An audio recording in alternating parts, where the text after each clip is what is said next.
still. I need you. I need you more than anyone, darling. You know that I have from the start. So build me up, run it up, don't break my heart. I'll be over at 10, you told me time and again, but you're late. I waited round and then I run to the door. I can't take anymore. It's not you. You let me down again. Baby, baby, try to find a little time and I'll make you happy. I'll be home. I'll be beside the phone waiting for you.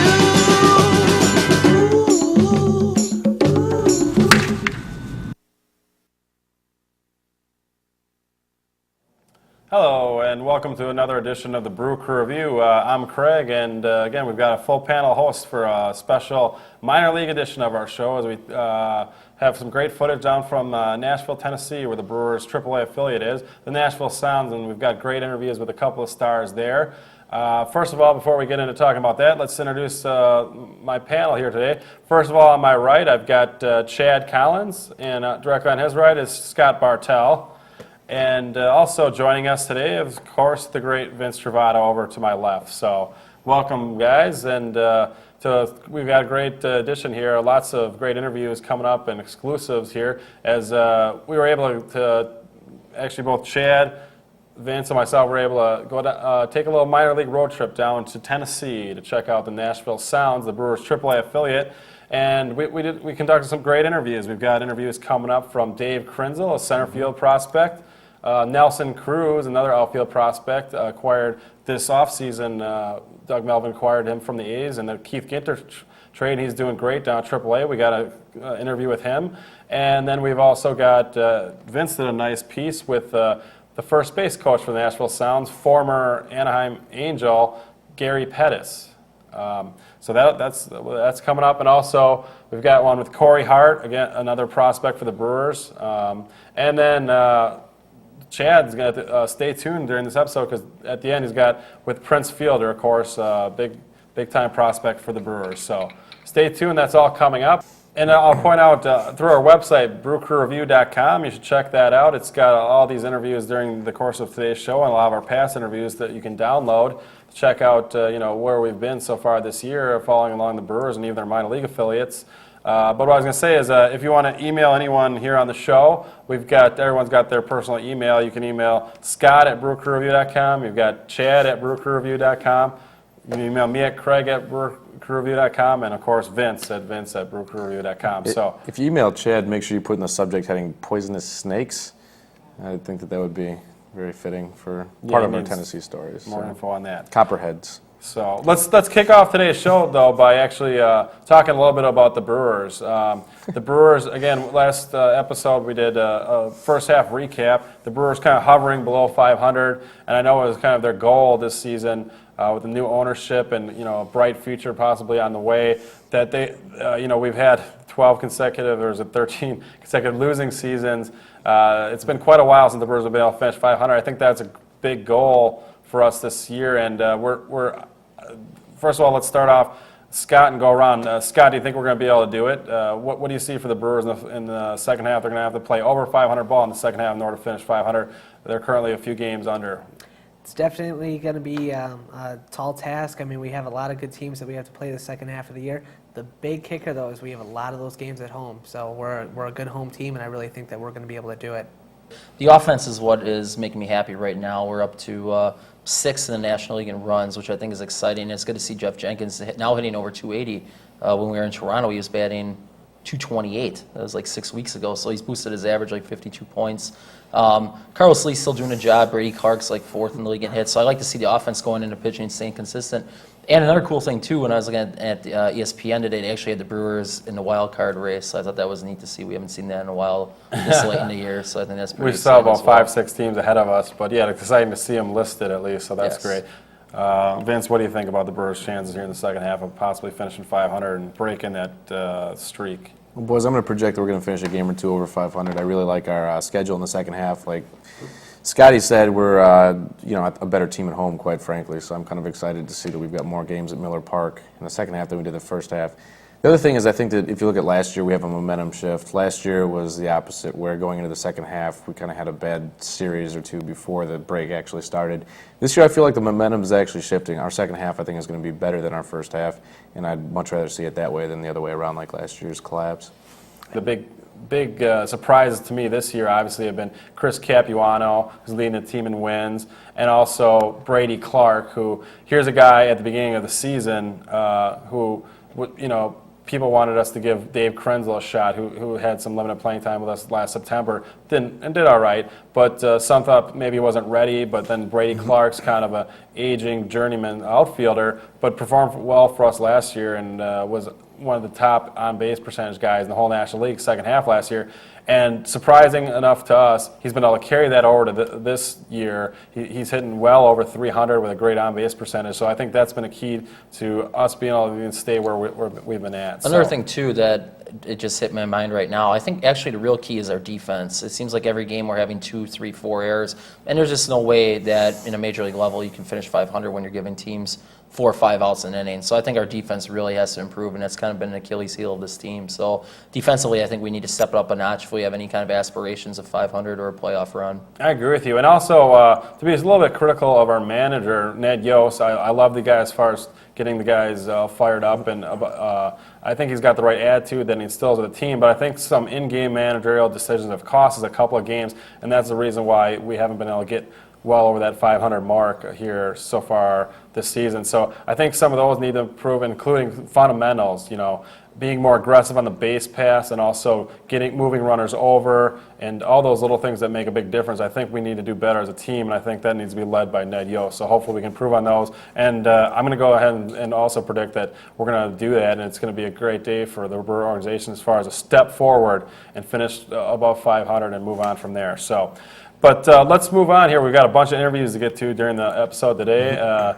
And we were talking about Brady Clark, that beginning of the season, it was thought that AAA prospect that we drafted in the first round back in 2000. And he's been up and down success in the minor leagues. He's a great defensive center fielder with a lot of speed, but so far his on-base percentage and his average have been lacking at the higher levels of the minor leagues. So, but anyway, this guy, if we're able to trade Brady Clark in the offseason or whatever direction we want to go, this is a guy who's going to have a great future, I think, in the major leagues in the center field position. So we've got an exclusive interview with him conducted by Vince here on the field at Greer Stadium in Nashville, Tennessee. So let's go ahead and take a look at that interview. This is Vince Travato with center field prospect Dave Krynzel. Let's go ahead and roll that. All right, this is Vince Travato with Channel 14, the Brew Crew Review here in Nashville, Tennessee with the sound center fielder David Krynzel. David, first of all, thank you for joining us today. And what are some of your hopes and expectations for yourself for the remainder of this season? Just learn the game, how to just have a good time out here every day. And the biggest joy I get out of this is the hard work and winning games. And with the team we got right now, with Nashville, it's all looking up. We're all doing real good and having fun. Dave, earlier this year you were, of course, called up to the Milwaukee Brewers. You got to get your feet wet in the big leagues. And how did that help you in your development? No matter what, whoever goes up to the big leagues, it's a great experience for yourself. You experience a lot. You see a lot of things. You see how the veterans go about themselves up there, and you just learn about the major league game, how it's played. And there's a lot of things that go on up there. And hopefully, when anybody comes up there, they do well and they have some success. Dave, again, when you were up in the big leagues earlier, we saw you working quite a bit with Dave Nelson. Tell me a little bit about that and how he helped to develop your skills as a base runner. I've been with Davey for, I think, over 4 years now, 3 or 4 years. Mainly base stealing, outfield play, mechanics of how to do things, the mental approach, strategies, and, he's trying to promote what I can do on the baseball field for myself, for the team, and my personal success. We go over a lot of things, like I said, the bunting, just getting the experience. Okay. Once again, this is Vince Travato live with Dave Krynzel. Dave, thanks again for your time, and good luck the rest of the season. Thanks. Appreciate it. Thank you. Do you guys have any thoughts about the Krynzel interview? I know that, Scott, you liked it, but any of you guys, what did you think about the Dave Krynzel interview? I just liked his attitude. I liked how he talked about the team and just how tight-knit they were and how much fun he's having in the minor leagues. And I think right now he seems to be learning every day, and he likes where he's at, and he's having success. And I think it's going to carry on to the major league level very soon. Good. Yeah, I agree. I mean, I really think Dave Krynzel. I mean, unfortunately, he's been in the minors for like 5 years now, and that's what happens when you draft someone out of high school. It takes a long time for them to develop. And I think he's been gradually going along. He hasn't been a super prospect moving through the levels real quickly, just having to rush him. But back when the Brewers had less prospects, he would have been a guy we rushed and probably not allowed him to develop. So I think it's probably a good thing that Bray Clark has stepped up and allowed him to spend more time, down on the farm at AAA. It's not really going to hurt him to be there. He's still only 23 years old. I think he turns 24 this November. So he's still a young guy, and I think we're going to have him in our plans somewhat next year, whether it be a trade of someone to open room for him, or possibly if he improves his stock there at AAA, possibly he would be trade bait. So he's going to be valuable to the organization one way or another, I feel. So, he's going to be a popular guy, and as you can see from the interview, he's a very, very cordial guy and a great probably team player. And that's one thing we kind of discovered down in Nashville, that they're actually are in first place going in toward the playoffs here at the end of the minor league season, and they have great team chemistry down there. So that's something you always like to see. These guys come up through the system together, so that one day if they do play together in Milwaukee, that's going to make a big difference, I think, as far as winning. Well, oddly enough, I think that the Brewers had actually planned this out. I mean, we've been Brewers fans for a long time here on the show, and we didn't always see a plan, I don't think, within our minor league system especially, but it seems like this group has come up together. They've played now 2, 3, 4 years together in the minor leagues as a group, as a unit, and now they're finally able to develop this idea of a team and coming up at the same time. I think it's huge. Doug Melvin really does have a plan. And it's a great philosophy because, if you notice, that we drafted both our two biggest prospects, Ricky Weeks, who's now with a team, and of course Prince Fielder, in back-to-back years, but we brought them, Prince was out of high school and Ricky was out of college, but we brought them system level by level up together, A-ball, double-A ball. They spent time beginning of this year at AAA ball, and by doing so, we found out that both Prince and Ricky have become really good friends, so I think that's going to be great when they both reach the majors together. In fact, we saw it already this year when they hit their first major league home run on the same day at Miller Park in a come-from-behind fashion to beat the Twins. I mean, how special was that for both those young kids? So I think that someday that's really going to pay off for the Brewers, and hopefully a lot of these other guys are building chemistry down there in the minors. So with that being said, let's move along to another guy that's been kind of a prospect for us for quite a while. He's been kind of shuffled around from position. He was originally drafted as a first baseman, and we're talking about Corey Hart. The tall guy, that first base prospect that was, compared to Richie Sexton because of his height and his power potential. He was tried out at third base in the minors. That didn't really work out. So now he's a corner outfield prospect here for the Brewers. And he was actually named minor league player of the month for the Brewers in the month of June. So he is, he's having a good hitting about in the middle of the order, surrounded by Prince and Nelson Cruz down there in Nashville. And obviously it's working out for them. So let's go ahead and go to that interview. I got a chance to talk with Corey Hart, and you get a little insight on Corey Hart and his first major league experience that he had last year at Miller Park. So let's go ahead and go to that interview. Okay, we're here at Greer Stadium in Nashville, and we're speaking to outfielder Corey Hart of the Nashville Sounds.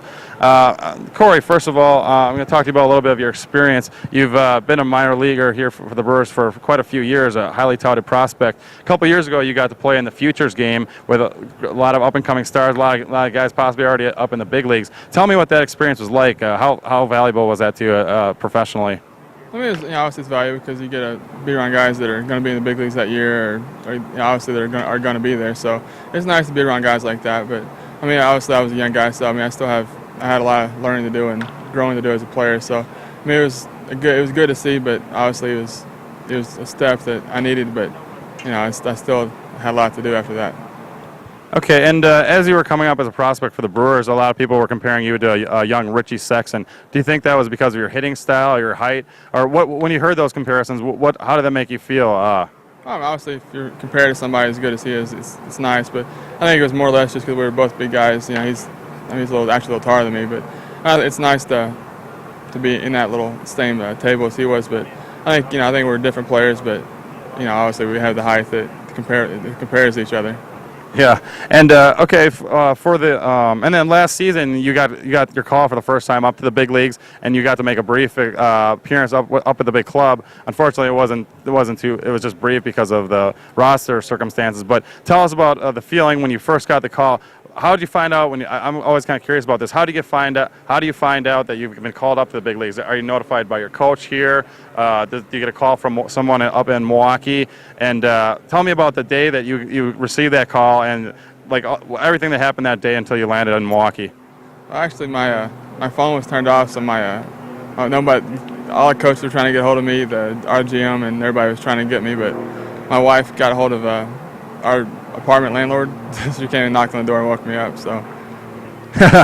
And so you were sleeping at the time. Tell me the feeling, excitement, and basically what all happened that day. Did you have to catch a quick flight? And what was your feeling when you were riding the clubhouse? Did you get to meet some players? Or tell me a little bit about that day. It was nice. I was obviously a little nervous when I first heard, but I had like 45 minutes to get to the airport, so I was kind of a rush. So I didn't really get realize what was going on until I got to the park and saw a few guys. But no, obviously it's an amazing feeling when you're up there around those guys, and anytime you're in the big league, it's a great day.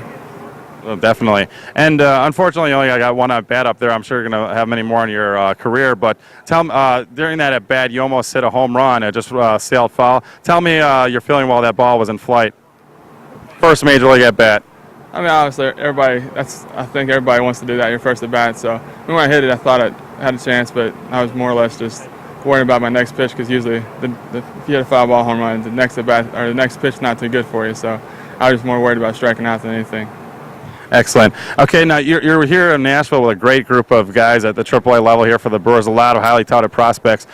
Which guy here as a teammate, and you can be biased or whatever, really impresses you? Like, what guy do you personally feel, or a number of guys, do you feel are really going to someday make great major league players and that you're going to be proud of? Like, I came up through the system with these guys. I play in the minors with these guys because they're going to be phenomenal type athletes and ball players. Well, obviously Prince his power is stupid. I mean, he hits some balls that nobody else can hit. And it's fun to watch him get when he gets into that ball. But guys like Krynzel, his defense is amazing, and Nelson Cruz's BP is obviously fun to watch. So we have a few guys that can put on shows, and so everybody has their own little thing they do, and it's just we have a lot of guys that are nice to be around.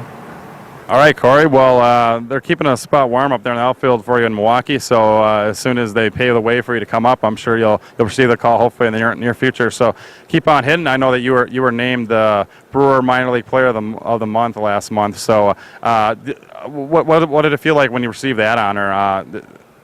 That's obviously nice because I hadn't had one of those in a couple of years. But I got off to such a slow start this year that I was obviously I don't know what people were thinking of me, but I think it felt good to me because I could get back in and realize that I hadn't lost my ability to hit. So I think it was good for people to see that I could come back strong like I did.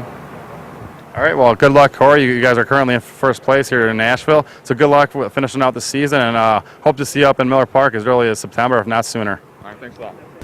I wear my sunglasses at night so I can select. Wait a second, guys. That's not the right Corey Hart, actually. Oh, wait, no. That's the Corey Hart from the 80s pop sensation. We're talking about, that was, of course, the interview with Corey Hart, the Brewers prospect, left field, right field prospect. So hopefully he gets a shot here up in the big leagues.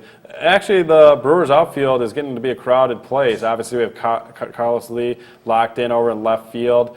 He's signed for at least another year. I think the Brewers have an option on him that I'm sure they'll pick up. And then Jeff Jenkins, of course, we still have signed. And Brady Clark with the way he's been playing. There's not really much room for the prospects to push themselves in there. And that's one of the limitations of playing the NL, of course, without the DH. If you have great hitters in the minor leagues, you got to make room for them eventually. So, but it's great to have that depth. And organizational depth is one thing the Brewers have not had in a long time. So I know Corey Hart, hopefully he can be part of this organization because he seems like a stand-up guy. So let's go ahead and go on to our next interview we conducted down in Nashville. And that was kind of an exclusive interview that nabbed by Vince here. And that was with former California Angel Gary Pettis. The speedy outfielder, was a great base stealer and top of the order hitter for the Angels, and he's now a first base coach for the Nashville Sounds. And Vince had an opportunity to ask him a few questions about his coaching style here with some of the young Milwaukee Brewer prospects. So let's go ahead and go to that interview.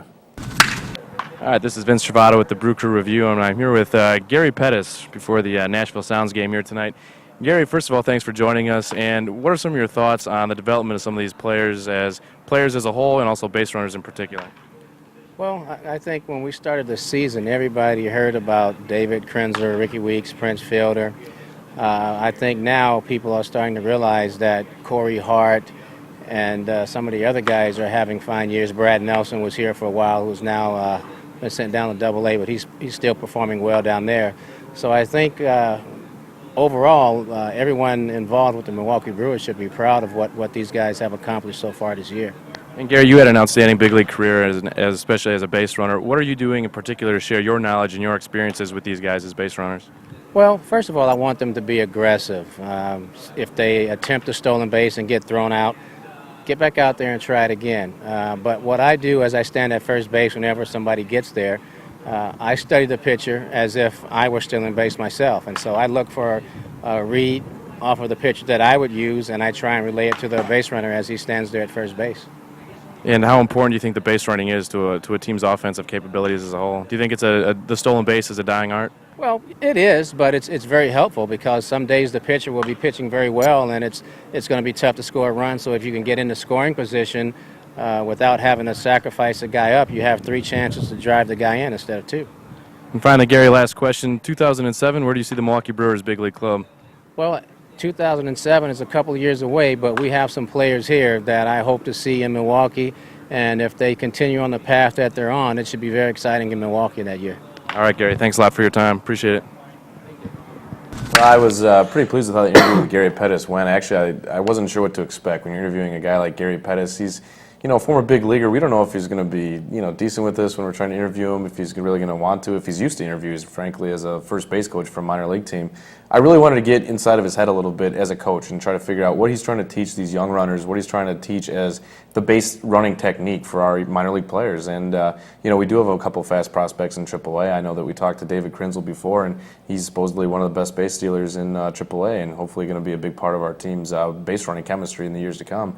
What did you guys take from the Gary Pettis interview? I don't know if it was, just me or if... No, I thought it was a great idea by you to interview Gary Pettis, Vince, because I don't think many people understand really what a first base coach responsibility is. I mean, Dave Nelson works with the base running in the major league level, and Gary Pettis does it with the Nashville Sounds. And it was good to get into his head, just hear him say, I envision myself reading a pitcher's move, and I envision myself going in, and I pass on the same advice. I thought it was pretty interesting. It makes you get a better understanding of what these first base coaches do. So I thought it was a great interview. I think it was a good idea, Vince. Yeah, and I like your question. You asked him about what does he think about the 2007 Brewers looking into the future. I think caught him a little bit off guard, but I think he knew what you meant by the question. Looking in the future, these guys that he's working with now, does he see them helping the Brewers organization in just a few years? Because obviously they're not going to help us this year, and maybe a few of them next year. But 2007, they might actually have an impact on the major league team. So that was a great question to ask him. So, all right, let's move on to our next interview we have. This is with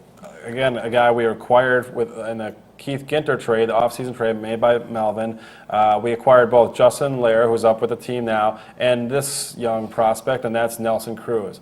Here's a guy who's still pretty young. I believe he's just recently turned 25, but he kind of struggled in the lower level of the minors initially with the A's organization, and last year in the minor leagues at Double-A, he broke out and had a great season and became a sought-after prospect. And I think the A's, Billy Beane saw that his value is finally high. We can get something for him, and so they passed him on to the Brewers. And I think there was that slight chance that he could revert back to his old ways and not really come through. But he's had a phenomenal season down at AAA for the Nashville Sounds and the Brewers organization. So I think the trade is going to end up being well in the Brewers' favor.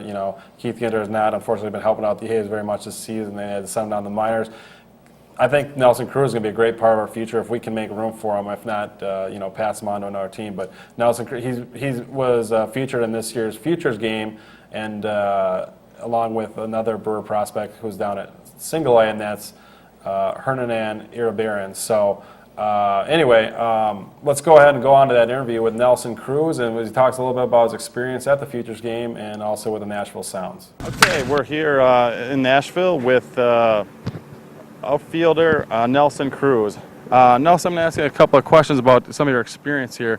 First of all, you just got back from a great honor. You played in the Major League Baseball's Futures game you played on the World team, of course, and your team won, beat the USA.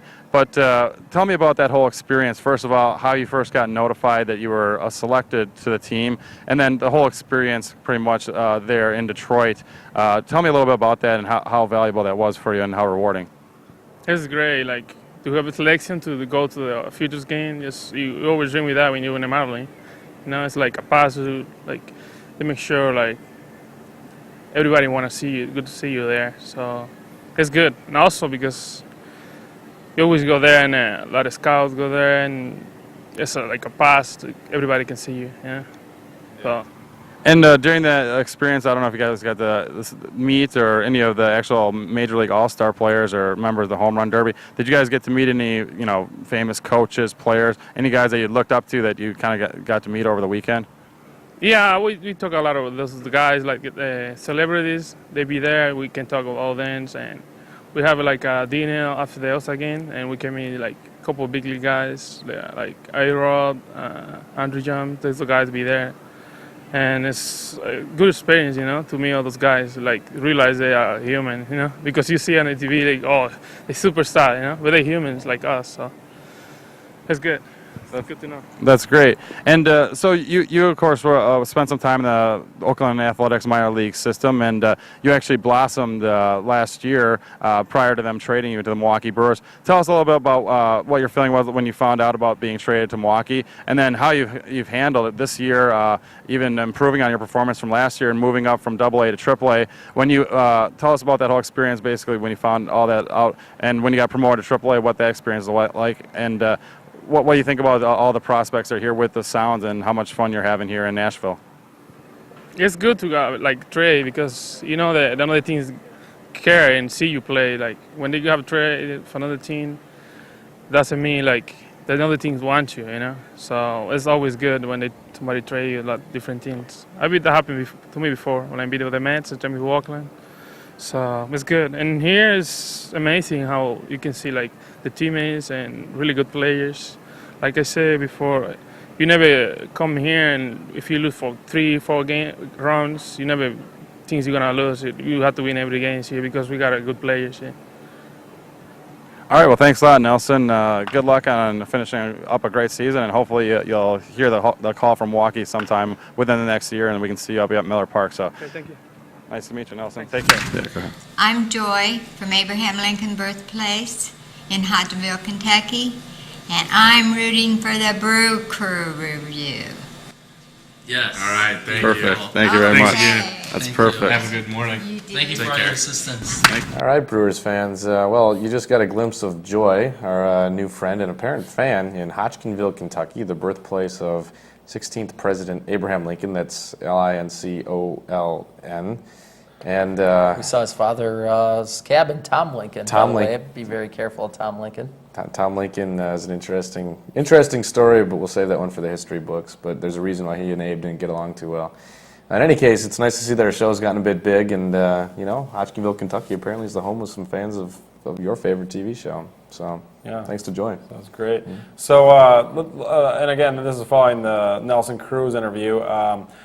So we had the opportunity to interview one more Nashville prospect, and of course, is a guy who spent some time already up with the big team this year, and that's Prince Fielder, a guy that obviously he comes with a big name because his father, Cecil Fielder, played for the Detroit Tigers in the late 80s, and he was one of the few guys during that period to hit over 50 home runs. And so I think there were comparisons when we drafted him, even before we drafted him, to him and his father because of the fact of the way that their body shape basically is that they're pretty hefty guys or whatever. But I really think Prince is going to be able to be a better average hitter than his father, and being able to not only hit for power but average and also have a great batting eye as far as getting on base with walks too. So I think he's got a great bright future here with the Brewers, and so that's really exciting. So Chad, you had the opportunity to do a little interview one-on-one here with Prince Fielder. We got a chance to talk to him in Toronto, and now we're bringing another exclusive interview here from Greer Stadium. This is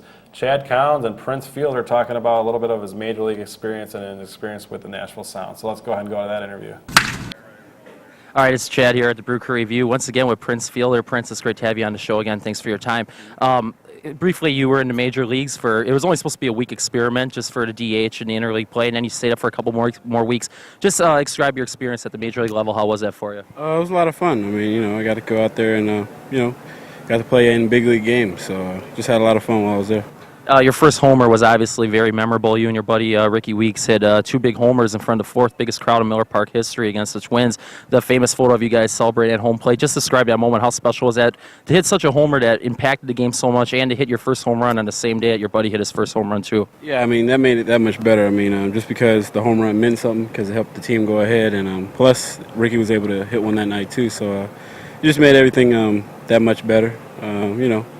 A home run, my first home run, if it was just, it didn't mean anything, we were down or something, it would have been great, but not the same like it was. So I was real happy about it. Excellent. And, like we said, you were just supposed to be here for an experiment just for the DH. And then you spent some extra time. You played the Cubs at Wrigley Field. You also played Minnesota and Milwaukee. You didn't get too many at-bats. You were on the bench a lot. Was that somewhat frustrating, or did you enjoy that more, just being in a major league being in a major league stadium, learning from the major leaguers? Was that more rewarding just sitting there watching, or would you have rather been here playing every day?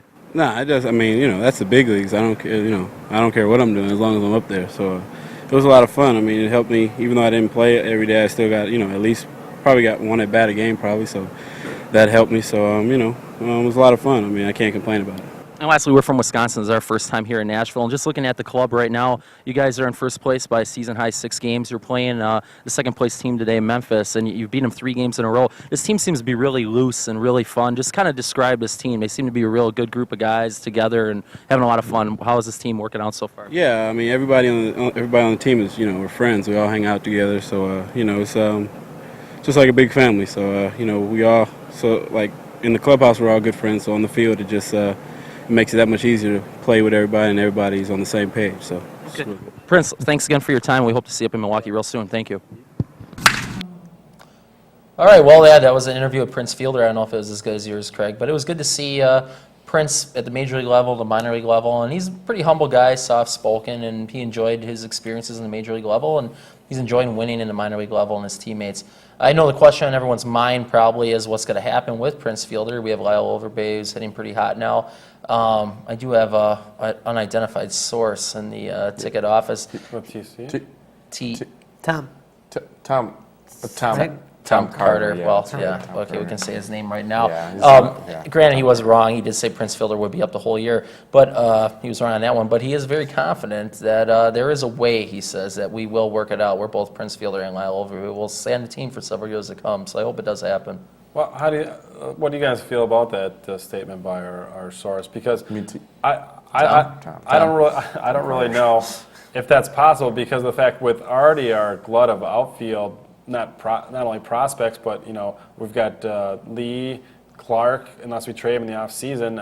Krynzel too, and Hart, then Tony Gwynn Jenkins. Jr. So I don't foresee we having a place to play both Prince and Lyle. So Scott, what's your take on that? What do you think as far as, do you think that's a possibility that both Lyle and Prince Fielder will be on our team opening day 2006? Really, the only way it would happen is if Lyle would wind up getting moved to the outfield, probably in right if you had to guess where, but the only way for that to happen is for them to do some move to deal Jenks. I mean, obviously there's going to be some kind of a trade to get both of them here, and obviously not either of those two people, but somebody's going to have to go. I mean, that's it. There's just a logjam as far as outfielders, and it's a good thing for the Brewers. It's a great position to be in for once, where we actually have too many people that are qualified. That's great.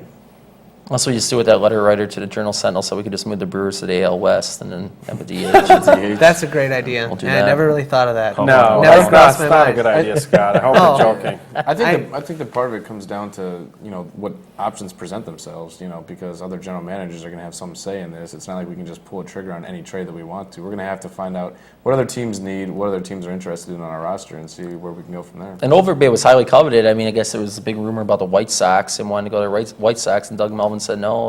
Overbay is not going to be moved till the end of the year. So it's going to be interesting. Overbay has gotten hot again, and he's developed his cult phenomenon once again. His Scott, you've been in Miller Park just about every day. You've been telling us What that the happened, O's are Scotty? getting louder and louder as The these O's, yeah, you'll see. People are bringing in basically anything round. I mean, they're bringing in inner tubes. They're doing Hula anything hoops. they can. Hula hoops, I saw Hula today. hoops, inner tubes, cardboard cutouts. They're bringing it all. So it's a great thing. Just Didn't that little foul, Cheerios. foul ball that Overbay hit go through an O that you had up above your head? I did have the O up, and I was afraid. I didn't want to drop the O. I mean, Well, I you thought it can't would be a drop the O. disgrace to Lyle, so somebody else got the ball. But No. I Probably an just opposing had to fans. feel I Yeah. was loyal to Lyle. And Plus, if Overbay did leave, it would be a hard blow to him and this show because I know he's one of the favorites. Craig, you've interviewed him earlier, and we have footage of him when we were in Cincinnati throwing us a foul ball that Yeah, just that'll be sailed coming over our up. heads Some two exclusive rows. footage. So Like wanted us I out. guess he's a big fan of the show. He's seen himself on our show. He tries to toss us balls when he sees us on the road stadium. So His own copy of the DVD at home that he said he watched. And I hope you like the postcard we sent him too. hopefully I like both Lyle and Prince, of course, and hopefully we find a way to keep both those guys on the team. But I don't know if that's really realistic for us to be able to do. But I guess we'll see. And I guess we should also mention that the trading deadline has passed, and as our panel predicted on our previous episode with our special guest Brian from BrewerFan.net, the Brewers did not make any moves. Of course, there was rumors, of course, that teams were hot after Lyle Overbay, and everyone thought it made sense for us to move him and insert Prince. He's pretty much ready, but also Brady Clark is suggested that he might be at peak value. We should see what we can get for him. But I think Melvin possibly did the smartest thing and kept this team together so we can finish over 500 in the second half. And and our best way to do that is to keep Brady Clark on this team and either sign him to an extension or find a team that'll definitely want a 300 hitting center field, great defense, pretty good defensive center fielder here in the offseason and get more for him at that time. So Yeah, I think it's just too early to start inserting things randomly. I think you need to give it time and get to know the situation before I think you you're make right. these insertions. So I think you're right, but I think it's great to have the depth that the Brewers have, and this is a first in a very long time for us to even be talking that we're going to have an abundance of talent here as we go into the offseason and being able to probably make some teams to help our team for the future, and that's the way that we've been going for a while. So. All right, well, that kind of wraps up our excursion down there in Nashville as we visited the Sounds. We really liked their stadium. Greer Stadium was nice. We recommend if you guys ever get a chance to check out any minor league baseball park, whether or not you're on a vacation, traveling through somewhere, if you get a chance to see a game anywhere, it's really a neat, unique experience if you get a chance to do that. And of course, if you're anywhere where the Brewers affiliates are, I definitely check out our prospects down there. It's a really neat experience. So another thing too, I would like to thank the Nashville Sounds on behalf of us three at the Brew Crew Review that went down there, top to bottom. The organization really treated us with respect, from the upper guys to the lower guys, and all the players are very accessible, very friendly to us. About the future of the Brewers too. So I would definitely invite anyone to come down to Nashville and visit the team in the city. Oh, definitely. It's a great experience. And obviously, we were treated to quite a bit of Southern hospitality down there in Tennessee for the most part as we made our travel. And we eventually ended up at the end of the weekend back up in Cincinnati, Ohio to check out the Brewers and the Reds. So we've got some footage from Great American Ballpark coming up as that was part of our adventure. But before we got to that, we took a little non-baseball excursion, of course. Well, we needed a vacation from the research here at the Brew Crew Review. This job does look like fun, but it's a lot of hard work we put into it, and it gets stressful. Yeah. Everybody needs time off. I mean, you guys can't push yourselves all the time the way we needed to the do a way little you do. R&R in the Smoky Mountains, and we had quite a bit of experience. A lot of great locals that we ran into, all very nice to us. Some hiking. We did some hiking. Lovely bartenders. Did some nighttime experience, and we did some rafting. We did some camping, and we fed a few. We inadvertently tried to feed a few bears. We saw some Civil War sites. We saw the birthplace of Abraham Lincoln, what we'd already mentioned, and also President Andrew Jackson's home at the Hermitage is an exciting day. It's funny Craig got stopped because by a tour group. as I understand it, a lot of people when they go rafting, they try to stay inside the raft, but.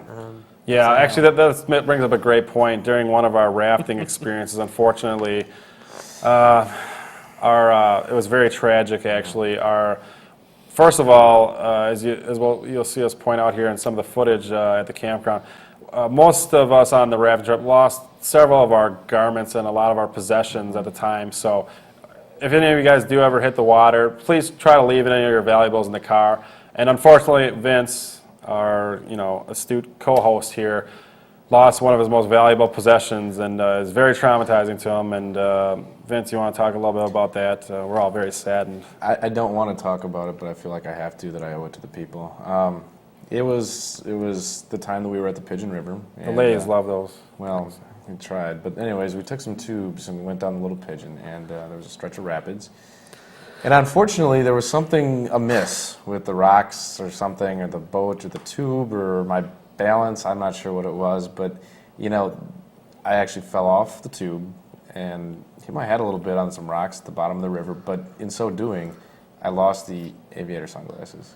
Well, in all fairness, though, it was past where the sign said tubing ends here. Ah, boy. He did go forward. Apparently, the glasses had been blinding a little bit as far as vision is concerned because we missed the signs. But There were a lot of rules and restrictions we just were not aware of. So always research into that before you go out in the Smoky Mountains or any river for that matter. Make sure that you're not putting yourself in any danger or any other animals for that matter. Well, especially when locals come out armed with swords. Yeah, knives, apparently clubs, our night guns, hiking as trip we are took, armed with lanterns. most of the local flashlights. Kentuckians chose to take baseball bats and double-edged swords on their night hike, and we just went with a flashlight. So I And guess about 4 miles further than they did as well. Yeah. Investigating abandoned cabins. It's great to see people using wooden bats, though. It really is. He's a purist, folks. He's a purist. On that note, let's go. We've got some on-the-scene reporting from some of these great locations, and we're going to start off with seeing a little bit of our recap of our rafting experience on the Ocoee River. This is the Ocoee River rafting. Yeah. I would just like to offer a special thanks to our Southern Belle of a guide, Bonnie. Who, stole all she of our was hearts messing and- with us a little bit. She stole all of our hearts and also tipped us off of a raft. So. Yeah, she purposely put us right into the bottom of the Ocoee River a few times, and unbeknownst to us, it was a challenge to get us all back in the raft. But she's a fan of the show. Yeah. So let's go ahead and go to this footage, and we'll recap a little bit of our experience, and we'll be back with you in just a moment. Here at the Ocoee River in Tennessee, near the Georgian border, we spent the afternoon actually whitewater rafting, a new experience for a couple of the guys here at your favorite local TV show, and a few stories and incidents to relate. I know that the hat looks kind of goofy on both of us, but it's for reasons, and I think Craig might want to relate as to why we have to wear helmets when we go whitewater rafting here on the Ocoee. That's right, folks. This is great rafting down here. There's Class 3, Class 4 rapids. Some of them, to me, felt like Class 5s. But anyway, we got dumped out of the boat a few times, actually. Both Chad and Vince took a digger one time. And one time our guy dumped a whole lot of us out of the boat. But anyway... But anyway, the hilarious thing that I saw, actually, and quite impressive is... impressive / hilarious at the same time, was after Vince was dumped out of the boat and had to be brought back in, our 85-pound Southern Belle of a tour guide hoisted Vince by the shoulder pans out of the water into the raft within about 3 seconds, and it's one of the most impressive things I've ever seen in my life, actually. So and both hilarious also. So if you get a chance to come down here to the Ocoee River, just east of Chattanooga, Tennessee, I would definitely recommend doing so. Chad, what are some of your comments about the afternoon here for the viewers back home? I feel like Wes Helms. I fell into the river, into the water, and twice. We'll be back at you from the Smoky Mountains this evening. We've got a exciting evening of camping planned backcountry, so we'll see where that leads. Hopefully we don't get eaten up by any bears, but as we're all avid outdoorsmen, I think we'll be fine. You're watching the Brew Crew Review! All right, Brew Crew Review fans, your favorite anchors and hosts of your favorite show are here in the Smoky Mountains coming at you again. We've had a very interesting day. Tent has recently been set up, and we've all survived several different encounters with Mother Nature, people, various animals, and whatnot. We're going to try to avoid any improper food storage violations this evening. We were unable to avoid that last night, and we possibly attracted some bears to the area. So we had some rangers that were not so happy with us, but what are you going to do?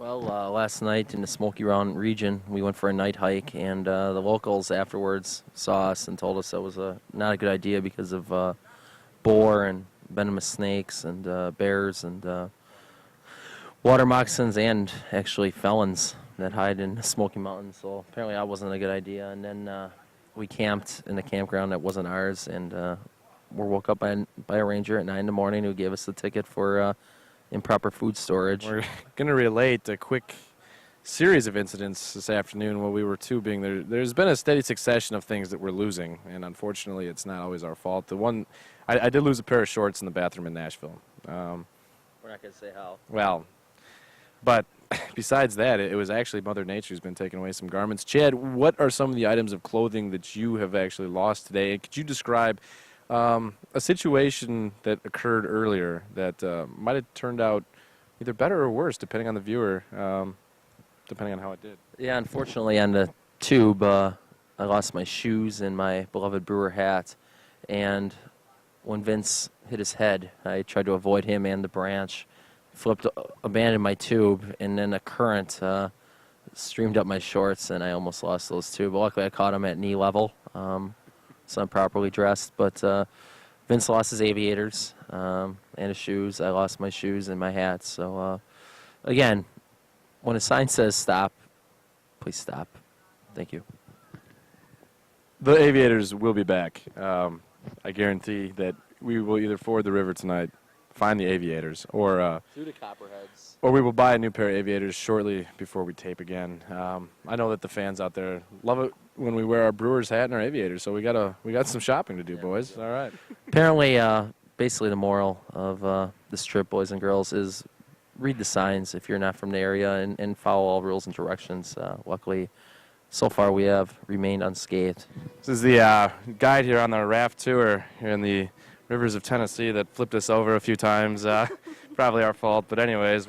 And you're watching the Brew Crew Review on Channel 14. Well, I don't know about you guys, but I'm out, so I don't think I'm going to have much of a chance with my aviators. Maybe one of you guys can... Kind of smitten. We'll have to get those replaced for events. Good luck. I stole them from Brian anyways, and I'm sure that his mom would not approve in the first place, but anyways. That was a little recap of our Smoky Mountain experience. After that, we headed up finally to check out the Brewers and Reds at the Great American Ballpark, and I know that was your first time at the Great American Ballpark, both Chad and Vince, and we've got some footage you guys doing the recap of that. But before we see that, we've got some footage here. You know, we were just lounging out in the stands, taking in the game. It was a very, very hot day there in Cincinnati. You gentlemen made the broadcast too, by the way, on yeah, I guess FSN. we were seen on FSN or whatever, shirtless. chilling out, shirtless, but unshowered, unshaven, I'm sure. But anyway, hopefully no one actually saw that. But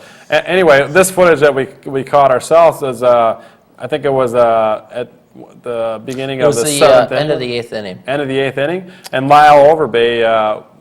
He saw us in the stand, saw our Brewer flag. He recognized us from the show or whatever, and he tossed us a ball, and unfortunately, he sailed a little bit too far over your head, so we marked that in E3. E3 on Lyle Overbay. But anyway, let's go ahead and go to that footage and see how we narrowly missed catching the ball that Lyle was trying to throw to us, and also a little bit of recap of Great American Ballpark. So let's go ahead, Brewers and Reds in Cincinnati. There it is! All right! Do this. All right, Dougie.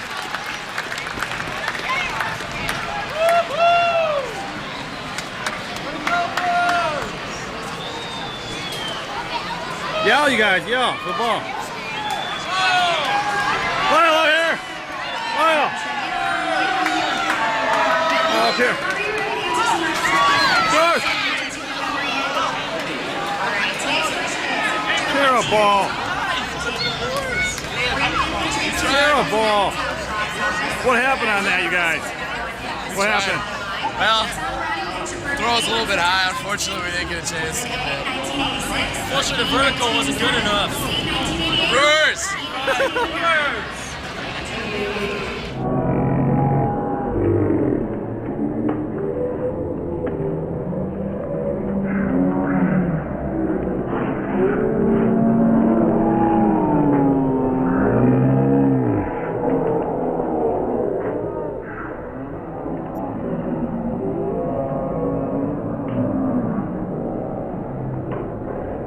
All right, Brewers fans, it was a tough loss out here today at Great American Ballpark in Cincinnati, Ohio.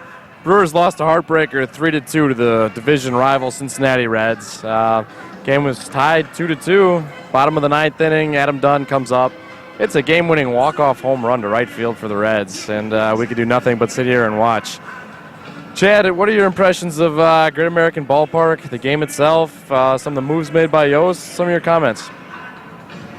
Oh, the park's all right. I do enjoy Miller Park better, but I thought Ned Yost managed a good game. I was happy he kept Doug Davis in for like 120 pitches in the heat. A little upset with Magruder's at bat, taking a strike 3 looking, but otherwise, what can you do? You got to score more than 2 runs, especially in this stadium against these kind of pitchers, and we had our chances. So tough loss, but we're gonna go back to Milwaukee, play Arizona for 3 games.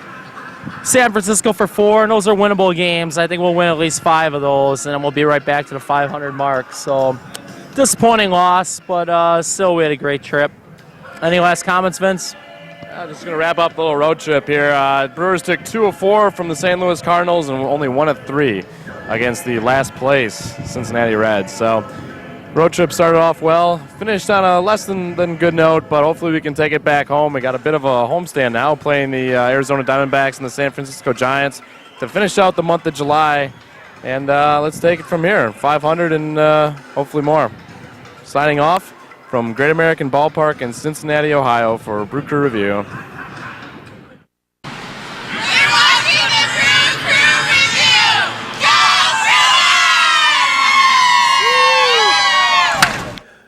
All right, so we just you guys,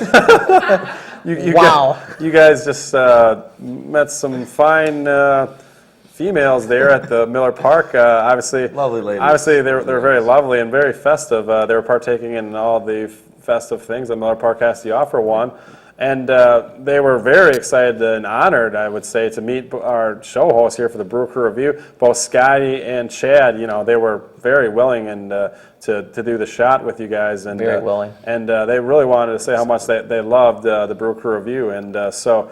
Yeah, once we got past the wardrobe malfunction, everything went pretty smooth after that. But yeah, that definitely. wasn't Scott. So. We were really honored also. I mean, it really goes to show you how much fun you can really have at Miller Park. I mean, it's great. If you haven't been out there yet this year, you really got to get out there. It's great. Oh, yeah. So moving on with that, it's been a great episode, guys. And if you stay in next time, we're going to have hopefully some more exclusive Brewer locker room interviews and also some more fan interaction. We got a special news segment starring Scotty Bartell over there as he challenges a few children to skee ball. So you don't want to miss that. So make sure to tune into our next episode coming up here in a few weeks. But until then, I think we've got, we appreciate the fact that you've tuned into our show, and we got to remember to always stay classy, Wisconsin. Oh, hello and good morning, Brewers fans.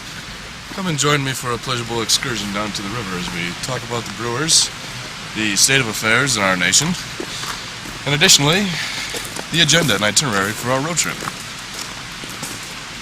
This morning, we rose with the sun, and we decided to sojourn for a 2-mile hike. Additionally, we are now planning on going to Cincinnati, Ohio, but not without first stopping and paying our respects at the birthplace of one of America's pioneers, Davy Crockett, perhaps President Andrew Johnson, the 17th President of the United States. That's John-S-O-N. Come, follow me.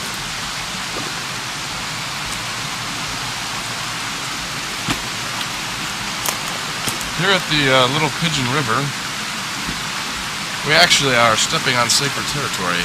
The river running through this area, downstream, was actually the scene of a Civil War battle called Pigeon's Ford Crossing, and it was actually quite essential to the eventual victory of the Union Army to defeat Dixie in the South in 1865 when Lee surrendered.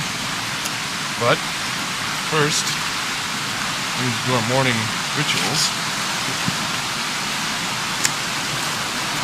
Follow me. Brewers fans, callers, students, fellow campers. The morning wash-up routine is essential here, peeking towards coffee. And the cool waters.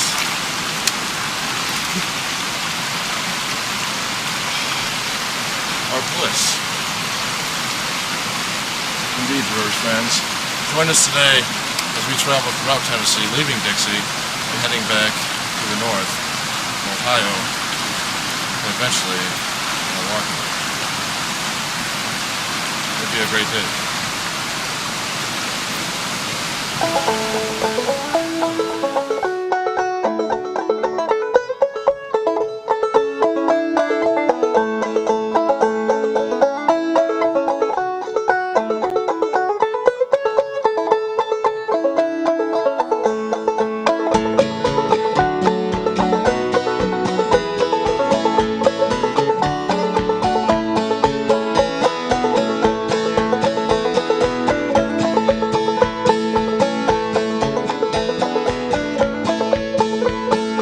Southrons, hear ye country call ye up, lest worse than death befall ye. Two arms, two arms, two arms in Dixie.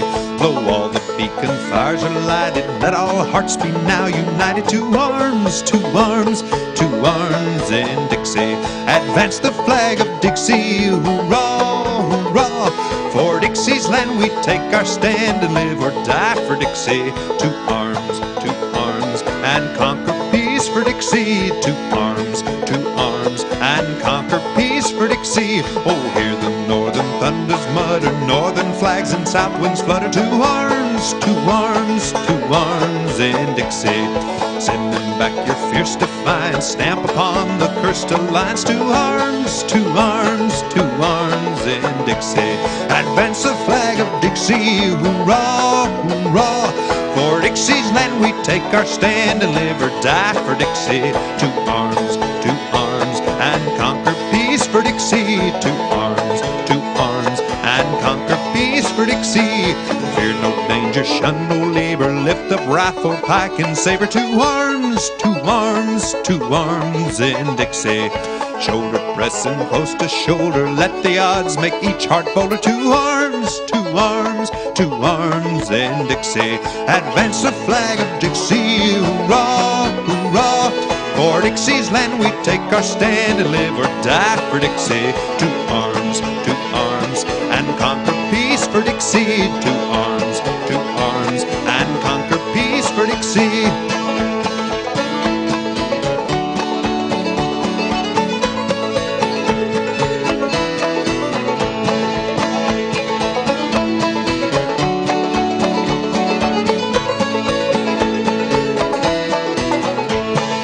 Wish I was in Dixie, hurrah, hurrah.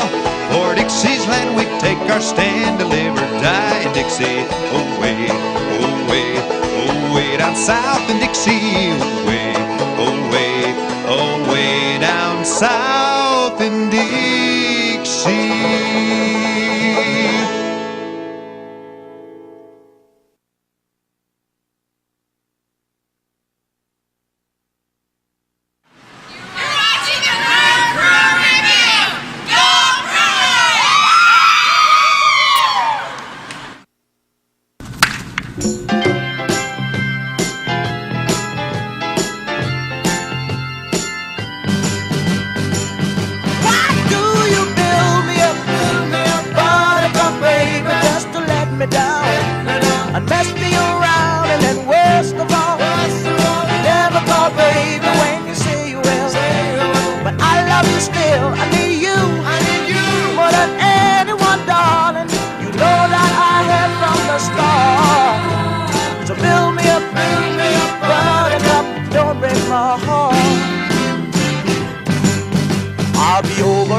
But you're late.